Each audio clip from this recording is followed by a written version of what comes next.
Hello friends, आज के इस वीडियो में हम डिस्कस करेंगे ऐसे मार्क ऑन द वॉल के बारे में। ये ऐसे लिखा है वर्जीनिया वुल्फ ने। 12th लिटरेचर वाले स्टूडेंट्स के कोर्स में ये ऐसे दिया गया है। वर्जीनिया वुल्फ को हम स्ट्रीम ऑफ कॉन्शियसनेस टेक्निक का सबसे फेमस राइटर में से एक मानते हैं और इसके अलावा जेम्स जॉयस को भी काउंट किया जाता है, तो इन दो के नाम ध्यान रखिएगा।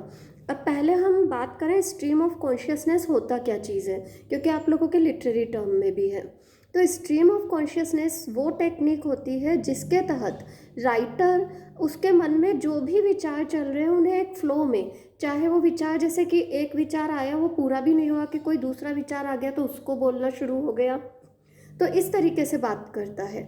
यानी कि राइटर अपने दिमाग के विचारों को जिस फ्लो में उसके दिमाग में आ रहे हैं उस फ्लो में प्रस्तुत करता चला जाता है। स्ट्रीम ऑफ कॉन्शियसनेस हमारे कॉन्शियस माइंड में भावनाओं या विचारों का क्या प्रवाह है उसे प्रकट किया जाता है इस तरह के लिटरेचर में। जिस भी रूप में जो भी भावना हमारे दिमाग में आती जा रही है उसे। अब मार्क ऑन द वॉल को स्ट्रीम ऑफ कॉन्शियसनेस का सबसे बेस्ट एग्जाम्पल माना जा सकता है, क्योंकि मार्क ऑन द वॉल के अंदर राइटर हमारी कुछ भी नहीं कर रही है, she is sitting ideally, she is sitting inactive, और उसके बाद वो एक मार्क ऑन द वॉल दीवार पर देखती है और अपने विचारों को अलग अलग जगह पर उसके विचार जाने लगते हैं। ऐसे की स्टार्टिंग करने के पहले मैं आप लोगों को कुछ एक चीज़ें इस ऐसे के बारे में बता दूं कि वर्जीनिया वुल्फ ने अपने हस्बैंड लियोनार्ड वुल्फ के साथ एक कंपनी में एक कलेक्शन लिखा था 2 स्टोरीज। उसमें से एक स्टोरी है ये वाली मार्क ऑन द वॉल। एक तरह से 1917 में आई थी, ये ध्यान रखना। और इसे एक इंट्रोस्पेक्टिव राइटिंग की कैटेगरी में भी रखा जाता है। इंट्रोस्पेक्टिव जबकि हम अपने मन के विचारों को और अपने आप को प्रकट करने की कोशिश करें।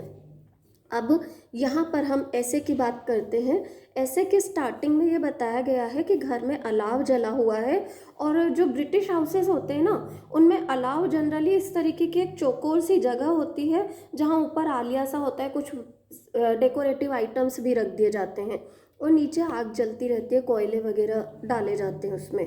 तो वहाँ पर राइटर बैठी हुई है अलाव के पास में अपनी आर्म चेयर पर, और वहाँ पर बैठे बैठे वो आग की तरफ देखती है, क्योंकि इस आग की रोशनी उसकी किताब, उसकी गोद में जो किताब है उस पर पड़ रही है, और इस किताब पर लाल सी वो रोशनी जो आ रही है उससे उसके दिमाग में 2 इमेजेस आती है। सबसे पहले एक इमेज तो आती है रेड कारपेट की, क्रिम्सन रेड फ्लैग की, क्रिम्सन रेड फ्लैग की आती है एक इमेज, और दूसरी इमेज आती है रेड नाइट्स की जो कि एक ग्रुप में चल रहे हैं। ये दोनों इमेजेस उसके दिमाग में आती ही है।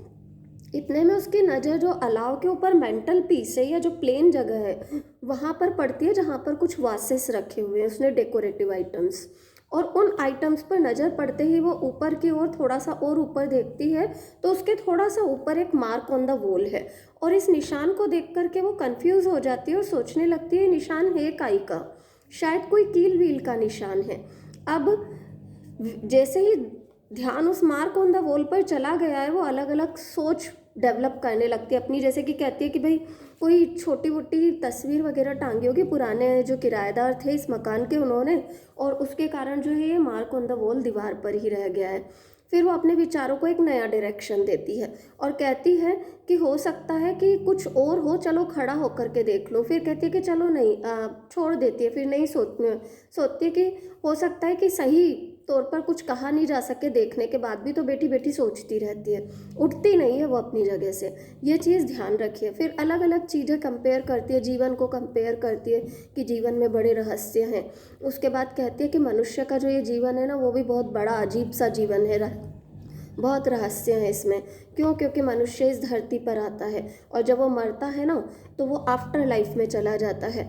अब ये आफ्टर लाइफ का कंपैरिजन वो बड़े खूबसूरत तरीके से करती है। पुराने समय में क्या होता था, पोस्ट ऑफिसेस होते थे, तो पोस्ट ऑफिसेस में एक डिपार्टमेंट से दूसरे डिपार्टमेंट को कनेक्ट करने के लिए एक ट्यूब जैसी हुआ करती थी, और उस ट्यूब के अंदर जैसे मान लीजिए कोई लेटर डालना है तो इस साइड से लेटर डाला जाएगा और उस साइड पर उस लेटर को झेल लिया जाएगा और आगे की प्रोसेसिंग उसकी होगी। तो इस तरीके की सिचुएशन हुआ करती थी। यहाँ पर मनुष्य के जीवन को पोस्ट ऑफिस में जैसे लिफाफा खसकता है ना इधर से उधर, ठीक उसी तरीके से मनुष्य को वो लिफाफा बताती है। वो कहती है कि इस लाइफ से आफ्टर लाइफ में मनुष्य मृत्यु के बाद खिसक जाता है और उस आफ्टर लाइफ में उसका अलग ही जीवन चलता है। इस तरीके के कंपेरिजन्स वो अपने जीवन के या मानव जीवन के करती है। उसके बाद मार्क ऑन द वॉल पर फिर आगे कॉन्सेंट्रेट करने लगती है, इधर से ध्यान हटा करके उधर चली जाती है। वे कहती है कि शायद ज़रूर कोई काला धब्बा वब्बा है जो मैंने शायद ध्यान नहीं दिया, डस्टिंग वगैरह ढंग से नहीं की है, इस कारण से हो गया है। यहाँ वो खुद को ब्लेम करती है जैसे तो कि वो एक अच्छी हाउसकीपर नहीं है या विजिलेंट हाउसकीपर नहीं है। वो ध्यान नहीं देती कि घर में कहाँ गंदगी हो रही है, डस्टिंग वगैरह का पूरा ध्यान नहीं दे रही है। इसका परिणाम स्वरूप ये कोई काला धब्बा बन गया है दीवार में, इस तरीके की बात वो करती है। इसके बाद फिर वो आगे अपने विचारों को शिफ्ट करती है और कहती है कि शेक्सपियर के बारे में बात करने लगती है और अन्य प्यारी प्यारी चीज़ों की बातें करने लगती है। जो भी उसके दिमाग में थॉट्स का फ्लो चल रहा है उसके अकॉर्डिंग वो बात करने लगती है। इसके बाद बातें करती करती ही वो एक कमरे से दूसरे कमरे में पहुंच जाती है और एक कमरे से दूसरे कमरे में पहुंच करके वो क्या करती है, उस दूसरे कमरे में जाकर के वो देखती है कि कुछ लोगों का ग्रुप बैठा हुआ है जो कि डिस्कस कर रहे हैं बॉटनी पर। अब बॉटनी पर डिस्कस कर रहे हैं तो बॉटनी पर डिस्कस करते करते ही बात होने लगती है जंगलों की, पेड़ों की, वुड्स की, नेचर की, इन सब की। और इन सब चीज़ों की बातें करते करते फिर बात आगे बढ़ती है कि मानव जीवन में कितना ज़्यादा परिवर्तन आ गया है। पुराने समय की बात करें और आज के समय की बात करें तो बहुत सारी चीज़ें हैं जो कि व्यक्ति के जीवन में आ गई है। अब जब ग्रुप डिस्कशन की बात होती है तो सब अपने अपने विचार रखते हैं और राइटर कहती है कि अगर आपको लोगों के विचारों से बच कर के केवल अपने विचारों की बात करनी है तो it is necessary take a book and avoid them. Book ले लीजिए और दूसरों को अवॉइड कीजिए एंड कंटिन्यू, इस बात को आगे कहती है। फिर इससे बढ़ती है, फिर उसका दूसरा विचार आता है। दूसरे विचार में वो संडेज़ के बारे में सोचने लगती है कि लंदन में संडेज़ कैसे होते हैं। संडेज़ के दिन मॉर्निंग वॉक पर निकलते हैं लोग, एक दूसरे के साथ बैठते हैं, लंच करते हैं, वॉक करते हैं, कंट्री एरियाज़ में जाते हैं। टेबल क्लॉथ्स संडे के दिन किस तरीके के यूज़ होते हैं, तो उस तरीके की बातें करते करते हुए वो यूँ कहती है कि मनुष्य की जो फ्रीडम है ना इस दुनिया में वो पूरी तरह से इलिजिटिमेट तरीके से इस्तेमाल की गई है। यानी कि अगर वास्तव में देखा जाए तो उसकी फ्रीडम उसको पूरी तरह से मिल ही नहीं पाती है इस दुनिया में। वो हर तरह से बंधा हुआ है, रेस्ट्रिक्टेड फ्रीडम होती है मनुष्य की। आगे फिर वो वापस से मार्क ऑन द वॉल को गौर से देखने लगती है और कहती है कि यार ये तो थोड़ी सी उभरी हुई कोई चीज़ है, यानी कि हल्का सा दीवार से बाहर आ रहा है, कुछ इतना सा बाहर आ रहा है कि गोल चीज़ की जब परछाई पड़ती है ना हल्की सी तो वो नीचे की तरफ राउंड सी आ जाती है। तो बोलते हैं कि ज़रूर कोई उभरी हुई चीज़ है जिसकी परछाई भी देखो नीचे की ओर पड़ रही है, तो ये है क्या। फिर वो सोचती है कि हो सकता है बहुत पुराना मकान है।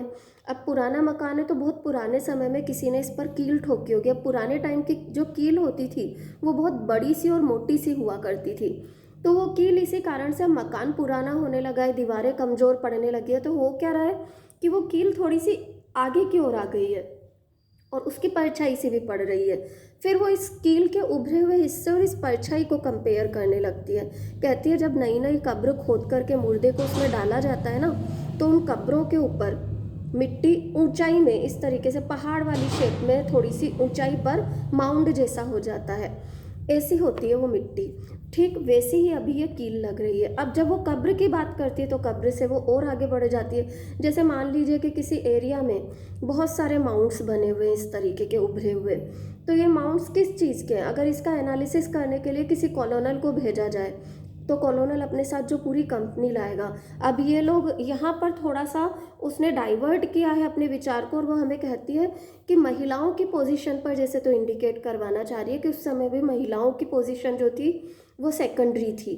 वो हमसे कहते हैं कि कॉलोनल्स आए, अपने ग्रुप को लेकर के आए, अब उनके साथ उनकी वाइफ्स भी आई। अब ये बूढ़े थे इनमें कुछ लोग, तो इन वाइफ्स का काम क्या होता था, वो इन कॉलोनल्स के काम में सपोर्ट करने के लिए इनके खाने पीने और इस तरीके की चीज़ों की पूरी केयर करती थी, जेम्स वगैरह बनाती थी, हाउस होल्ड का पूरा ध्यान रखती थी। तो एक तरह से जैसे तो वुमन वर्क केवल यहीं तक सीमित है, इस चीज़ को इंडिकेट करने की कोशिश की हो उन्होंने। और साथ ही साथ में ये कॉलोनल जो है वो जब एनालिसिस करता है तो उसके सामने दो ऑप्शन आते हैं कि या तो ये कब्रें हैं पहले की बनी हुई, या फिर हो सकता है कि पुराने समय में युद्ध हुए हों। और युद्ध होने के बाद क्या हुआ, युद्ध होते हैं जब तो जनरली कैंप्स गाड़ लिए जाते हैं, कैंप लगा लिए जाते हैं एक एरिया में और युद्ध लड़ा जाता है। तो हो सकता है शत्रुओं ने आकर के पूरे कैंप में जितने भी लोग थे ना उन सबको मार दिया और ये यहाँ पर ऐसे ही दफन हुए पड़े हुए हैं सारे के सारे। इस तरीके की इमेजिनेशन वो प्रस्तुत करती है। और फिर बाद में कहता है कि कॉलोनल बाद में अपने जो सारे के सारे वो विश्लेषण रहे, जो भी उसने डाटास कलेक्ट किए, उससे इस डिसीज़न पर आ जाता है कि ये कोई पूरा का पूरा कैंप है जो कि यहाँ पर मरा और उसके बाद दफना दिया गया। हालांकि यहाँ का जो क्लर्जी है उससे भी वो इस बात की बात करना चाहता है, क्योंकि यहाँ पर कुछ एरो हेड्स मिले हैं। एरो हेड्स वही तीर या युद्ध के हथियार मिले हैं जिनसे वो इस बात पर कंफर्म होता है कि नहीं, यहाँ पर तो ज़रूर कुछ युद्ध वगैरह से संबंधित कुछ हुआ है और वही लोग यहाँ पर मरे हुए पड़े हैं। इसके आगे फिर वो कुछ क्लर्जीज़ का एग्जाम्पल देता है। कुछ लोगों ने उसके इस विचार का विरोध भी किया, पर फिर भी जब उसने अपना प्रमाण कलेक्ट करने के बाद जो डिसीज़न दिया वो इसी प्रकार से दिया कि उसने तो ऐसा ही देखा है और ये जो भी चीज़ें उसे यहाँ पर मिली इन सबको म्यूज़ियम में सजा दिया गया होगा। इस तरीके से राइटर आगे बढ़ती है। अब फिर वो मार्क ऑन द वॉल को एक मोटी सी नेल से कंपेयर करती है जो कि काफ़ी सालों पुरानी है, पता नहीं कितने साल पुरानी, शायद 200-300 साल पुरानी। फिर वो कहती है कि अब इससे इस इतनी पुरानी नेल को देख करके मिल क्या रहा है, बैठी हुई हूँ देखे जा रही हूँ पुराने वंश के लोगों को। फिर वो कंपेयर करती है पुराने समय के लोगों को संतों सन्यासियों से कंपेयर करती है, जादूगरों से कंपेयर करती है जो पुराने समय के विद्वान लोग हैं। कहती है कि पुराने समय के विद्वान लोग एक जादूगर की तरह ही हुआ करते थे, क्योंकि उस समय लोगों का नॉलेज का एरिया इतना बड़ा हुआ नहीं था। तो जो ज्ञान ये लोग दिया करते थे ना, ऐसा लगता था जैसे तो किसी साधु सन्यासी ने दिया है या फिर किसी जादूगर ने पता नहीं कहाँ से जादू से सबको ढूंढ लिया और फिर वो हमें एक्सप्लेन कर रहा है। फिर इसके बाद वो वापस से शिफ्ट होती है और शिफ्ट होकर के वो बात करने लगती है विटेकर के एल्मनेक पंचांग जो होता है उसकी बात करने लगती है, टेबल ऑफ प्रेसिडेंसी की बात करने लगती है। यहाँ से मूव करती है और कहती है कि चलो यार, इतना कंफ्यूज हो रही हूँ, इससे तो अच्छा है उठूँ और उठ कर के देख लेती हूँ कि ये मार्क ऑन द वॉल है क्या। पर फिर वापस नहीं उठती, कहती है नहीं उठूँगी। अगर एक्टिव हो गई तो एक्टिव होने का परिणाम क्या होगा, जो हमारी थॉट्स है दिमाग में वो सारी की सारी थॉट्स तो ख़त्म हो जाएंगी। फिर तो क्या है, क्लियर हो जाएगा कि दीवार पर क्या है। तो फिर वो थॉट्स का फ्लो कहाँ से आएगा। तो अगर थॉट्स का फ्लो बनाए रखना है तो बेटर इट इज़ कि बैठी रहूँ और सोचूं कि इस पर है क्या। अभी वो यही सब कुछ चल रहा है। इतने में क्या होता है कि उसका हस्बैंड आ जाता है और हस्बैंड आकर के कहता है कि अरे यार, बहुत बोर हो रहा हूँ, चलो ऐसा करता हूँ बाहर जाता हूँ, अखबार उठा करके लाता हूँ और थोड़ी देर अखबार पढ़ूंगा। तो अपने हस्बैंड को कहती है अखबार पढ़ के क्या करना है, अखबार में क्या खबर होती है, या तो वॉर के बारे में ही चल रहा है, अभी तो वॉर की कोई खबर आ जाएगी। तो युद्ध मारकाट ये सभी देखना है तो अच्छा है अखबार बंद करो, क्यों देख रहे हैं हम अखबार। तो हस्बैंड कहता है बात तो सही है। इतने में हस्बैंड की नज़र भी दीवार पर पड़ती है और वो अपनी वाइफ से कहता है कि देखो दीवार पर स्नेल है। अब स्नेल क्या होता है, गोल सा कीड़ा होता है, घोंघा भी बोला जाता है हिंदी भाषा में उसे प्रॉपर। तो ये घोंघा जो होता है ना, हस्बैंड को वो मार्क ऑन द वॉल क्या लग रहा है, घोंघा लग रहा है। अब यहाँ से जैसे तो विचारों को फिर एक नया डायरेक्शन मिल गया है और इस तरीके से राइटर हमें जो बताना चाह रही है यहाँ पर अपना ऐसे एंड करती है। और हमें जो बताना चाह रही है वो ये कि मनुष्य के विचारों का कोई अंत नहीं है। Sit in active and think and think and think. और यही चीज़ें अगर आपने उन विचारों को विद्वतापूर्ण तरीके से एक के बाद एक फॉलो किया है तो वो विचार एक लिटरेरी फॉर्म ले लेंगे। बट विचार वाकई में बहुत अच्छे होते हैं। विचारशीलता हमें कई विद्वतापूर्ण जानकारियाँ देती है। एक तरह से वो इनएक्टिव लाइफ को प्रिफर कर रही है यहाँ पर, ये चीज़ पर भी ध्यान दीजिएगा एक्टिव लाइफ की तुलना में। जैसे कि एंड आते आते वो कहती है कि क्यों उठ करके देखूँ कि मार्क ऑन द वॉल क्या है। मार्क ऑन द वॉल को देख करके इतनी अच्छी अच्छी थॉट्स तो आ रही है दिमाग में, तो मैं क्यों उठ करके रियलिटी को जानूँ। रियलिटी पता चलते ही क्या होगा, थॉट्स बंद हो जाएंगी और थॉट्स तो मुझे बंद करनी ही नहीं है। इस तरीके से वो अपने पूरे के पूरे ऐसे को कंप्लीट करती है। स्ट्रीम ऑफ कॉन्शियसनेस टेक्निक फिर कहूँगी, इसका सबसे प्यारा एग्जाम्पल हमारा ये ऐसे है। फिर भी अभी भी आपको इस ऐसे के समरी पार्ट में कुछ ना समझ में आया हो तो प्लीज़ कमेंट बॉक्स में कमेंट डालिएगा। मैं आपकी जो भी प्रॉब्लम्स होगी उनको ज़रूर सॉर्ट आउट करने की कोशिश करूँगी। Thank you everyone.